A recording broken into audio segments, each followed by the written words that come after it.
Hey TLC community, how are you? I just wanted to give you a quick real life recipe today to show you how you can take a fast and easy lunch, which is this standard egg salad here. Look at these yolks though, they're so nice and dark. Really big difference between commercial eggs, free run, free range, cage free, but that is another video that you can find on the TLC community. So I have my mayo mixed in, and you know that I'm always using a reputable avocado oil mayo. Don't be surprised. Some say made with avocado oil, but they also have other oils in there. So an avocado oil mayo, and old me, that would have been enough. New me is always asking, what can I do to make things a little bit more healthy? So I put in a little bit of turmeric because turmeric is such a beautiful spice, anti-inflammatory, gives it a nice little taste as well without being too overpowering. And then what I like to do is add in some pickles, and I'm sure a lot of you aren't surprised with that. Pickles and egg salad go absolutely amazing. And this is the pickles that I'm using here. I love this brand so much. So a little bit of pickle in there gives it that nice crunch, that little surprising tart flavor. And here's some things that I do to level up a little bit more. I'm going to move this for a second. I add a little bit of sauerkraut, about a tablespoon. Now I'm not going to put it in today's mixture because this is for my husband this morning and he's not a sauerkraut fan. That's okay. Here's something else though.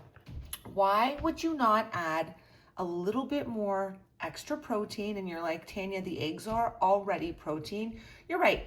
2 eggs is of this size is approximately 12 to 13 grams of protein.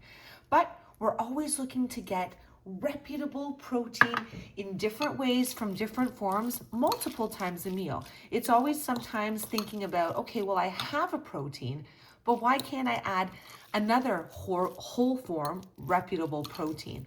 So sometimes a little bit of something goes a long way, because not only are the lentils adding you extra protein, they're adding you iron, they're adding phytoestrogens, they're adding so much more. And let's not forget about fiber, because when we know we have animal-based protein, we don't have a lot of fiber at all, any actually, in animal-based foods. So adding fiber to your animal-based foods is something that is so important, and you can do it so easily, still without it being overpowering, taking over the actual taste of the egg salad. And for me, I'm ready to go. I'm spreading my egg salad here on my bread. I am using Silver Hills sprouted organic bread from Costco, and I am going to cover this with greens, to which I'm not prepared, and I will go to my fridge to get them. I'm making a little bit of a mess here. And this is just an example, again, how you can take a simple meal just as egg salad, which is nutritious on its own, and elevate it even more, not just in terms of the taste, because all this is adding amazing texture and amazing flavor, but also in terms of the nutrition. And you know me, when I go green, we're gonna add some spring mix, but we're also gonna add some microgreens. So this is a quick way to upgrade your egg salad. And yeah, if you wanna go bun-free, I also love doing this and tossing this on a whole bowl of greens and microgreens and a little drizzle of olive oil. Have a good day, guys.